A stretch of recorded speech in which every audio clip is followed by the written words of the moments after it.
The first time the gossip blog editor called me, I thought it had to be a mistake. My name is Natalie Reyes, and I host a parenting and lifestyle podcast in Denver. I almost let it go to voicemail because I was in the middle of editing a podcast episode, and I had already been interrupted twice by a contractor asking whether he could come by earlier than planned to look at a leaky faucet in the downstairs bathroom.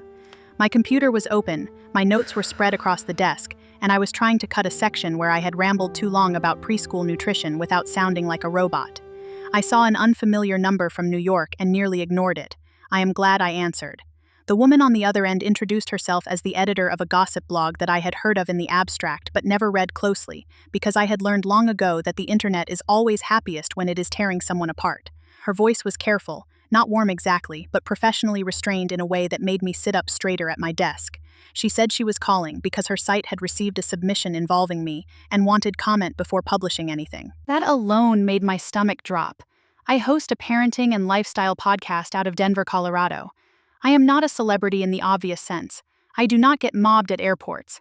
I am not the kind of person tabloids routinely chase. But over 6 years of recording episodes about motherhood, marriage, routine, and the strange honesty people offer when they think they are listening to a friend, I had built enough of a local following that people knew my face at farmers markets and grocery stores. I had been on a few panels, done a few local TV spots, and partnered with enough brands that my name would mean something to the right gossip site if a story were juicy enough. The editor did not say what the story was at first. She asked if I had a few minutes. I said yes, because I could already tell this was one of those calls that changes the shape of a day, maybe a life. Then she told me the photographs they had received were private pictures of prescription bottles and a bathroom cabinet, and that the caption suggested a public figure was hiding a medical issue. She said they were the kind of photos that would land hard because they were intimate in an ordinary, humiliating way, not glamorous or dramatic. She said the labels were readable. She said the images looked like they had been taken inside a home, not staged. And then she offered me, with a degree of formality that felt almost surreal, the chance to comment before publication. I remember going very still in my chair. I remember looking at the blue mug beside my keyboard without actually seeing it. I remember the particular, cold sensation of understanding before I had proof, the way the body sometimes knows a danger before the mind can organize it. The photos could not have come from nowhere. Someone had been in my house. Someone had opened my bathroom cabinet. Someone had taken photographs of my private medication and sent them to strangers in exchange for money. I asked the editor to send me what she could, and she refused in a polite, legal way. I asked how the submission had arrived, and she said she could not identify the sender yet, but confirmed it came through an anonymous tip portal with a payment request attached. She sounded uneasy, and when I told her I believed the images may have been taken illegally from inside my own home, I heard the tone of her voice change. She told me she could hold the story for 48 hours while I looked into it. 48 hours. 2 days to figure out who had violated my home, my privacy, and whatever trust I still had in my own walls. I hung up and sat there in silence for a long time. There were only 3 people who had regular access to my house at that point. My husband Callum, who was traveling for work in Oregon, the contractor, who was there only for the plumbing issue and had never been upstairs, and Priscilla Nakamura, my best friend since middle school, who had been living in my guest room for the past 2 months after her divorce turned ugly enough that she asked if she could stay with us while she got back on her feet. I did not want the answer to be Priscilla. That is the honest truth. I would love to say I immediately became clinical and detached and chased the evidence like some polished legal thriller heroine. I did not. I felt sick. I felt embarrassed in a way that seemed irrational because I had not done anything wrong, yet I still felt as though I had somehow exposed myself. I felt a sharp, hot fury and, right underneath it, a deeper fear that the person who knew me best had chosen to profit from the parts of my life I shared only with the people I trusted most. Priscilla had been in my life since we were 13. We met in 8th grade when she sat behind me in English and slipped me a folded note because she thought the teacher was being ridiculous about an essay prompt. She had sharp black hair, quick eyes, and a way of making even mean jokes sound like private conspiracies. We became inseparable in the slow, practical way real friendships often do. We traded clothes, lunch money, secrets, and the kind of teenage certainty that whichever one of us was upset, the other would know exactly what to say. We were each other's first phone call through breakups, college admissions, bad jobs, and family emergencies. When my mother died, Priscilla sat on my bedroom floor and held my hand so hard my fingers went numb. When her father had a stroke, I drove her to the hospital and slept in a chair beside her for 2 nights. When I got married to Callum 8 years ago, she was my maid of honor and cried through the entire ceremony. That is why I did not storm into the guest room that first night and accuse her. History matters when you are deciding whether to trust your own panic. I needed proof. I stood up, locked my office door, and called an attorney before I called anyone else. Her name was Odalise Farrow, and she came recommended by a producer friend of mine who had once dealt with a revenge porn case. Odalise specialized in privacy law and unauthorized disclosure of medical information, which I had not known was a category of law until that afternoon, though I was very grateful to learn it existed. She answered on the second ring and listened without interrupting while I explained the call, the photos, the possibility that they had been taken inside my bathroom, and the sickeningly narrow list of people who could have done it. When I finished, she did not waste time reassuring me in a sentimental way. She asked for the editor's name, the blog name, and every detail I could remember from the call. Then she said, calmly, that I should not confront anyone yet, not even if I felt certain. If the submission had been made through a tip portal, there would likely be records. If money changed hands, there would likely be records. If someone had used a phone, a laptop, a coffee shop network, or an account linked to a bank, there would be traces. It might be enough to identify the source. It might also not be enough, she warned. People who commit betrayals like this often leave behind more evidence than they realize, but the evidence has to be preserved properly. She told me to save every message, every call log, every security camera clip if I had one, and to write down the timeline while it was still fresh. After I hung up, I sat at my desk and stared at a blank document while my hands shook so badly I had to press them flat against the tabletop. Then I started making lists. The first list was every person who had been in the house during the 2 months. Priscilla stayed with us. Callum, who was out of town most of the time. The plumber, who had no reason to know my medical routine.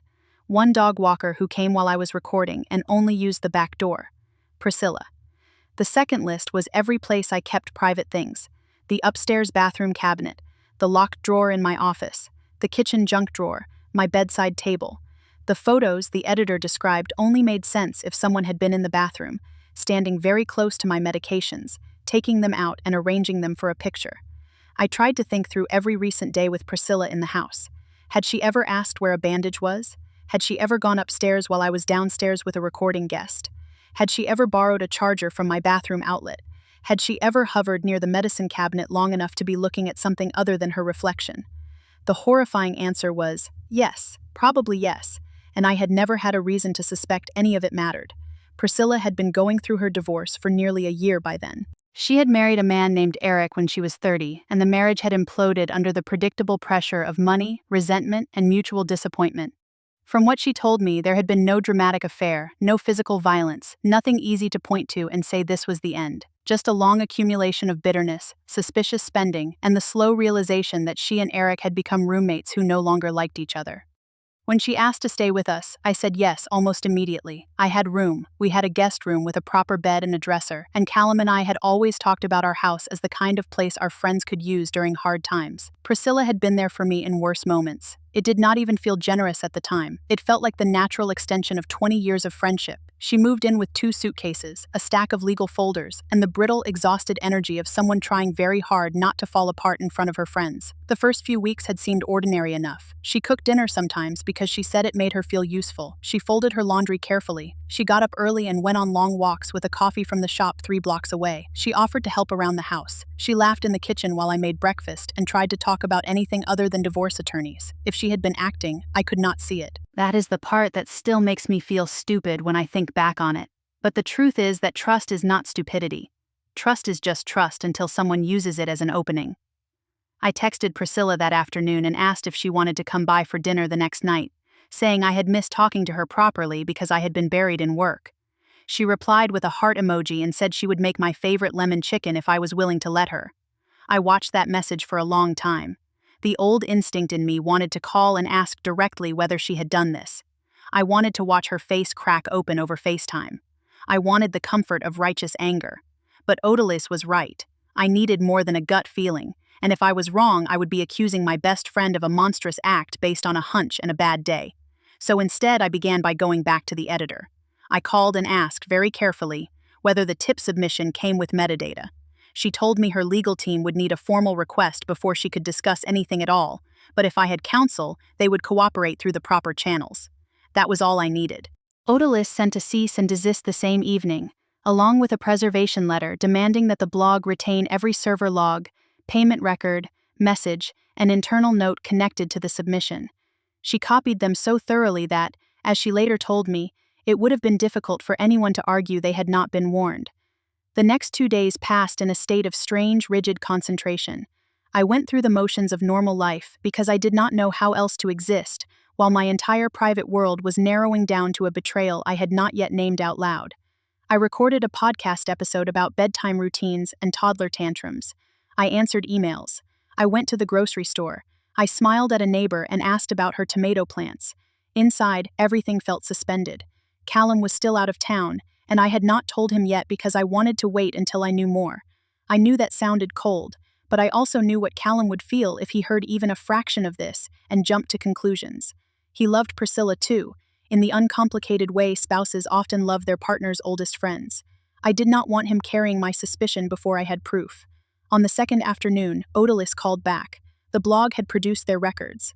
The submission came through their anonymous tip portal, but the portal retained an IP address for spam and abuse monitoring. Their legal team had preserved it. Odalis had brought in a digital forensics consultant named Cornelius Ackaby, who was the sort of person who sounded like he could find a stolen bicycle by reading the dust on a windowsill. Cornelius traced the IP address to a coffee shop 3 blocks from my house. Not a vague area. A specific coffee shop. The same one Priscilla walked to nearly every morning during her stay. I remember standing in the kitchen while Odalis told me this and feeling my skin go cold. Priscilla had a routine of leaving after breakfast with her laptop or her phone, saying she needed to get out of the house so she could answer emails from her lawyer and not pace in circles. She liked the coffee shop because they knew her order. She would sit near the window and send angry texts to Eric's attorney or scroll through Zillow listings she claimed were only aspirational. It had seemed healthy. It had probably been strategic. The payment trail was even worse. The gossip site had been paid through a digital platform. The account name attached to the transfer was not Priscilla's, but the platform's verification data, once subpoenaed, tied the account to a phone number and bank account belonging to her sister. Her sister. I actually laughed when Odalis said it, not because it was funny, but because the level of planning felt absurdly specific. She had used her sister's information to create one more layer between herself and the money. She had not simply made a rash decision one evening after drinking too much wine and feeling sorry for herself. She had thought this through enough to create distance. That was the detail that truly changed the shape of my grief.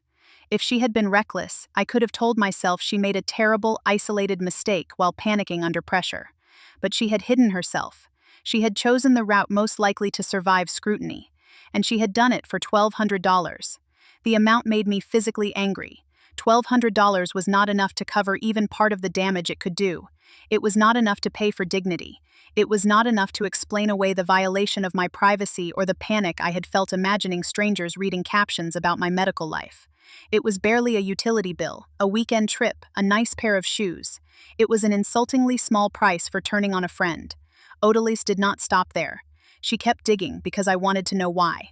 Not because explanation would make it okay, it would not, but because betrayal is easier to survive when the mind can at least map the disaster, and I needed to understand how the woman I had known for 2 decades had arrived at this point. Priscilla was in debt. A lot of debt. During the divorce, her credit cards had climbed to a level her ex-husband's attorney was now using against her in settlement talks. Her spending history was being characterized as unstable, irresponsible, proof that she could not manage money. I later learned that her ex was seeking a larger share of marital assets, partly on the basis that she had created financial chaos during the marriage and after it. That did not mean she was desperate in a way that justified what she did. But it explained why she may have started thinking in ugly short-term numbers. When people are cornered by money and humiliation, they make bargains with themselves. They decide one small bad thing will not define them. They tell themselves they are borrowing from a future they will repair later. They choose the path that creates immediate relief and assume they will handle the consequences when they become real.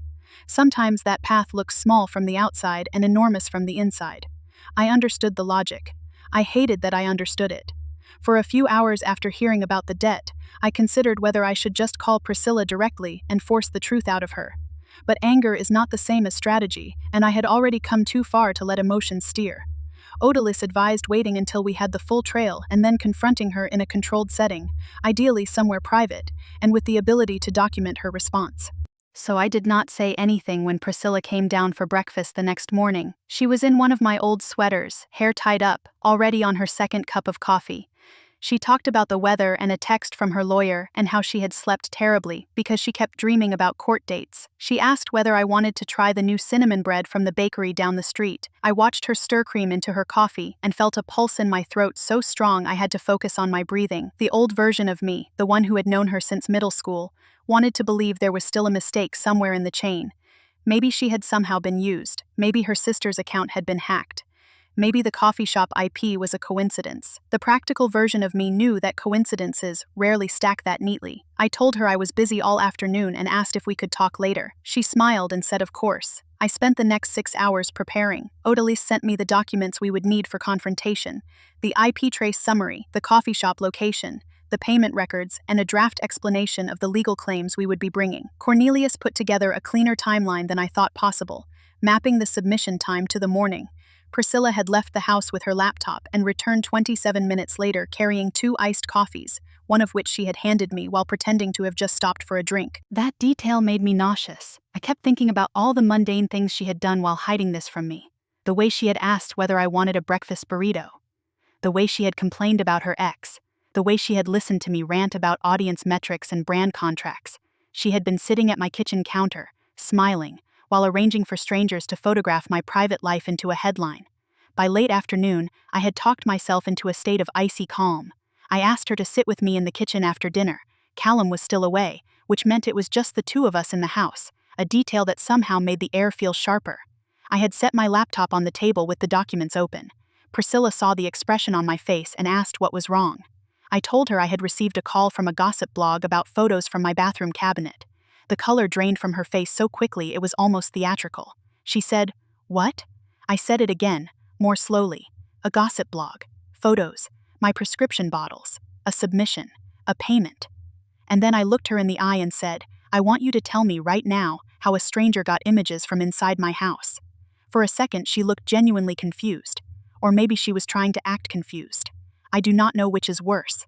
Then I slid the documents across the table. The IP trace. The coffee shop, the payment routed through her sister's account. I watched her expression move through a series of defenses in real time. Confusion, denial, a quick flash of anger, then fear. Real fear. The kind that arrives when a person sees the entire structure collapse all at once and realizes there is nowhere left to stand. She said she could explain. I told her to try. What came out was not a clean explanation but a broken one. She said she had not meant for it to go that far.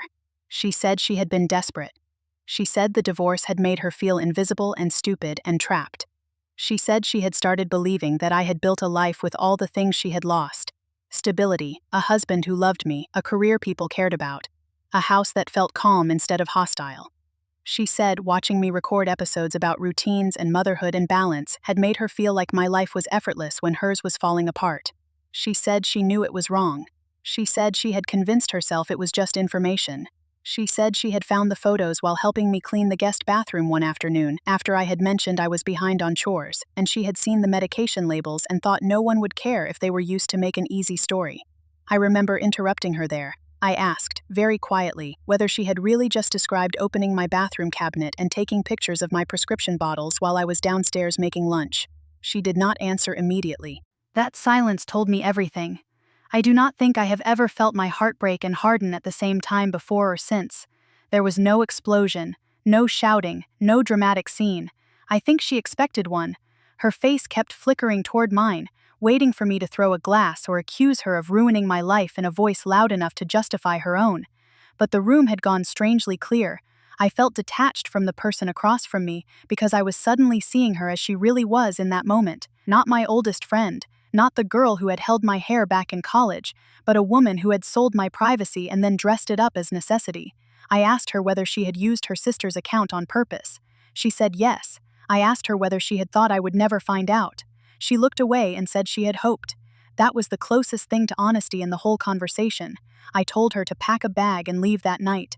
She started crying then, not the kind of performative crying I had braced for, but ugly, frightened sobbing that sounded real enough to make me hate the situation even more. She said she had not planned to hurt me, that she never imagined the blog would actually call, that she had believed they would just buy the photos and move on, and maybe no one would ever make the connection.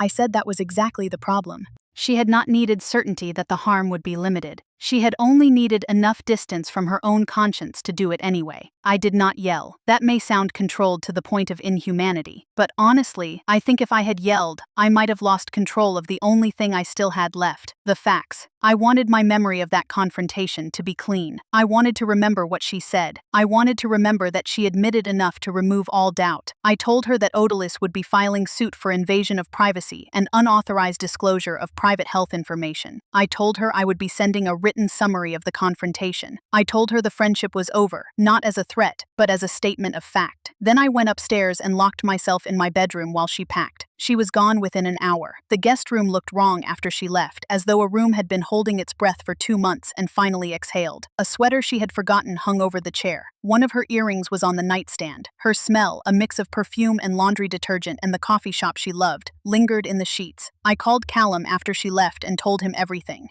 There are conversations you remember by the shape of the silence more than by the words. This was one of those. He was on a hotel floor in Oregon, between meetings, and he went quiet in a way that told me he was choosing his response carefully because I was already raw enough to shatter. I could hear him breathing. Then he said very slowly, "She did what?" I repeated it. Short version first, then longer, because once I started talking I could not stop. When I finished, he was silent again for a moment, and then swore under his breath in a tone that was more wounded than angry. He asked whether I was okay. I told him no, not really. He asked whether I wanted him to come home.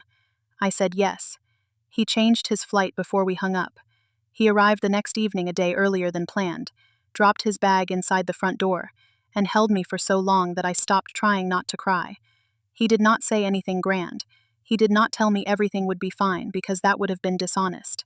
He just stood there in the hallway with one hand at the back of my head and the other at my waist, while I shook with the delayed reaction of the last 48 hours. That kind of support matters more than people say it does. The next week was taken up by lawyers and insomnia.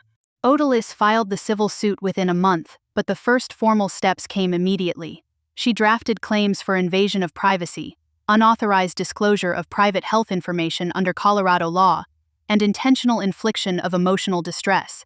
She explained that the premeditated nature of the scheme mattered because it showed not only that Priscilla had acted deliberately, but that she had crossed multiple lines while living inside my home and pretending to be safe. The phrase "inside my home" stuck with me. Not just in my life, not just in my circle, inside my home. That is where the betrayal lived. Priscilla's first response came through her lawyer, as expected, and it was as slippery as any legal language ever written. It suggested misunderstanding, ambiguity, an unfortunate overlap of circumstances. It hinted that no one could prove the photos were taken in my house. It implied the blog might have exaggerated details to increase engagement. Odalis, to her credit, shredded that position without needing to raise her voice. The metadata from the submission, the payment records, the account verification, the geographic trace to the coffee shop, and the timeline of Priscilla's daily routine made the defense weak from the start. Once her own attorney saw what we had, the tone shifted. Priscilla settled rather than contest the case at trial. I never expected the settlement to feel satisfying, but it did feel like a structure that acknowledged reality. She agreed to a payment plan covering my legal fees and a modest damages award. More importantly to me, she signed a formal written acknowledgment of what she had done, one that Odalis carefully drafted so it would not be easy for her to later minimize it to mutual friends as a misunderstanding or a lapse in judgment. That document mattered, not because it repaired anything, nothing repaired this, but because it forced the truth to exist in a form she could not privately edit later.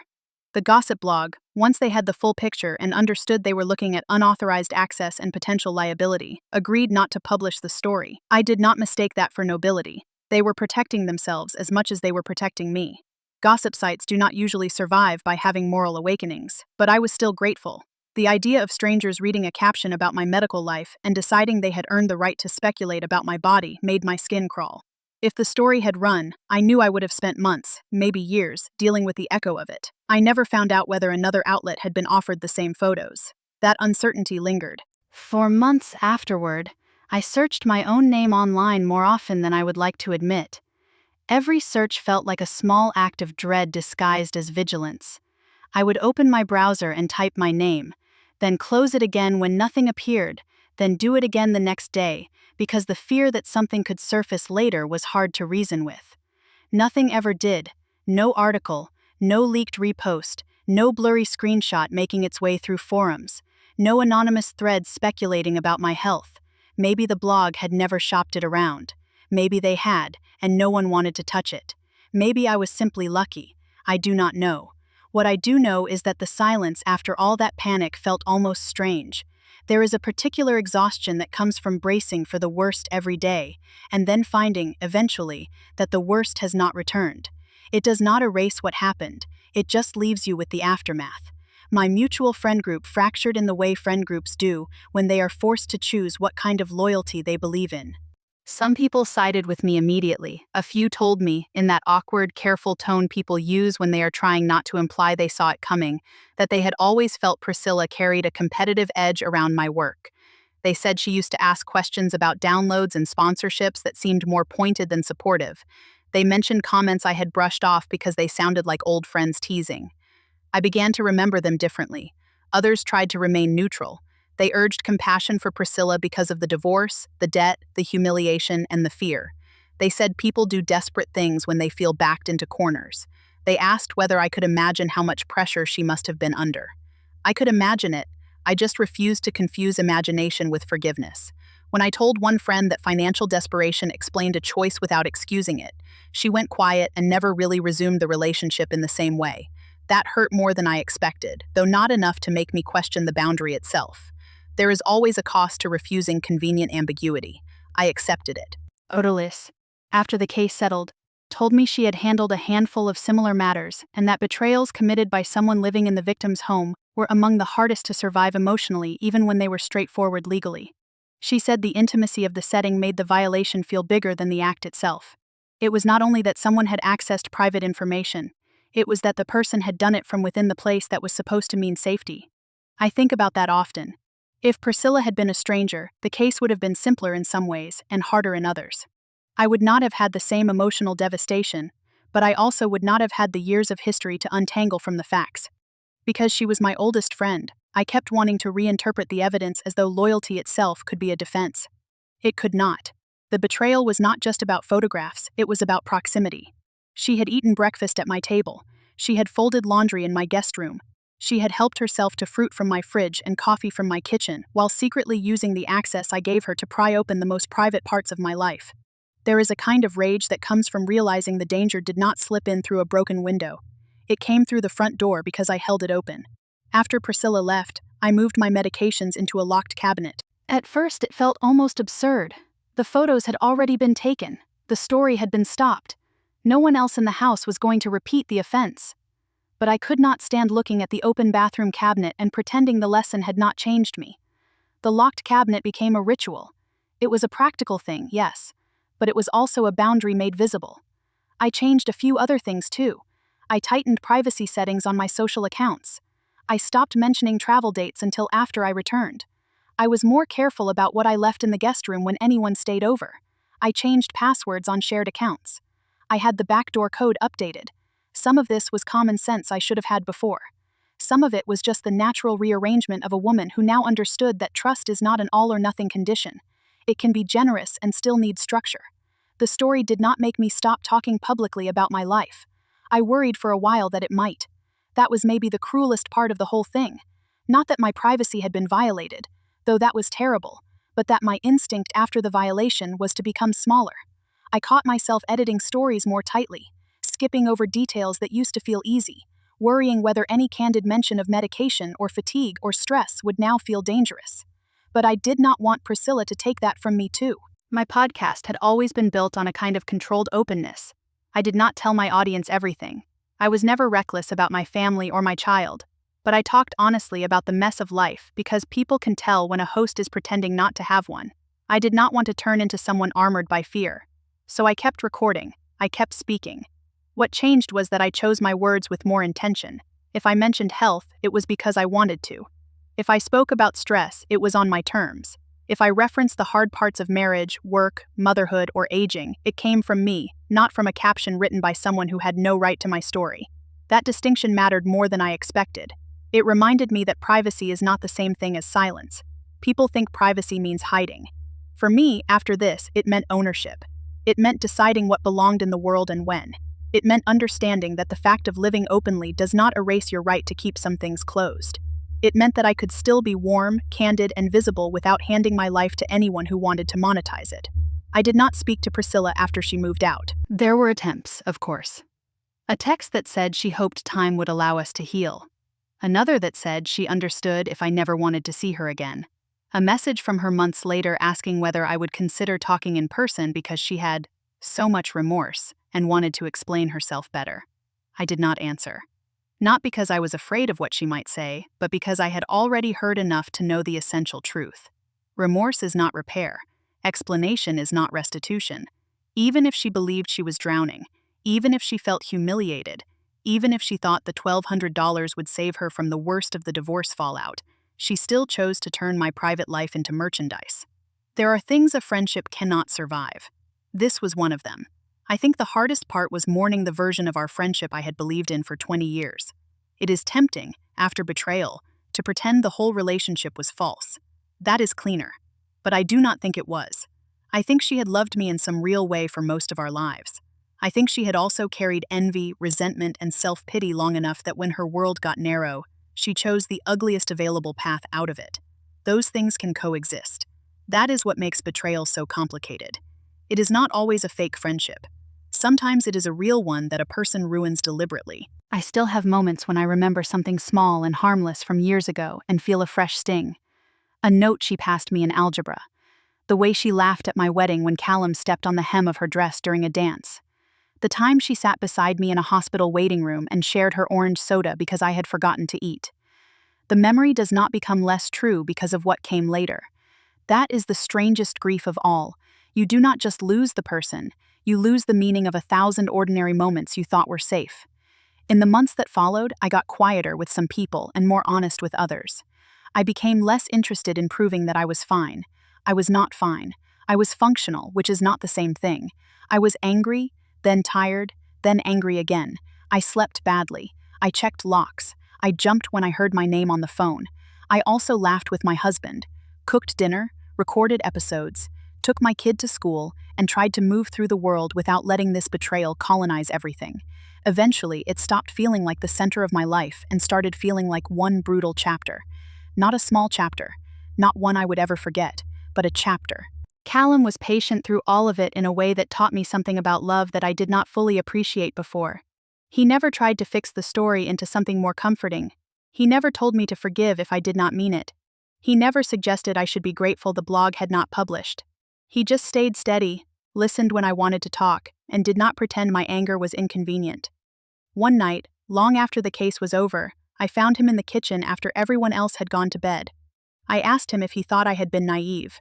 He looked at me for a long moment and said no, then said that trusting your best friend is not naivety. It is a social fact of being human. If people could not extend trust to the people closest to them, no one would ever open their door. I cried a little when he said that. Not because it fixed anything, because it named the thing I had been ashamed of, that I had felt foolish for believing in a friendship that turned out to have teeth. But the shame was never really mine. It belonged to the person who decided to exploit the trust. The final legal settlement came through with more paperwork than drama. Priscilla's payments were structured in installments because she could not afford a larger immediate judgment. Her attorney tried to minimize the public record as much as possible. Odalys refused to let the wording drift into vagueness. The acknowledgment remained specific. The damages were not life-changing, but the point was not enrichment. The point was accountability. I kept a copy of everything in a folder I have never opened again. I do not look at it because I do not need to. I know what happened.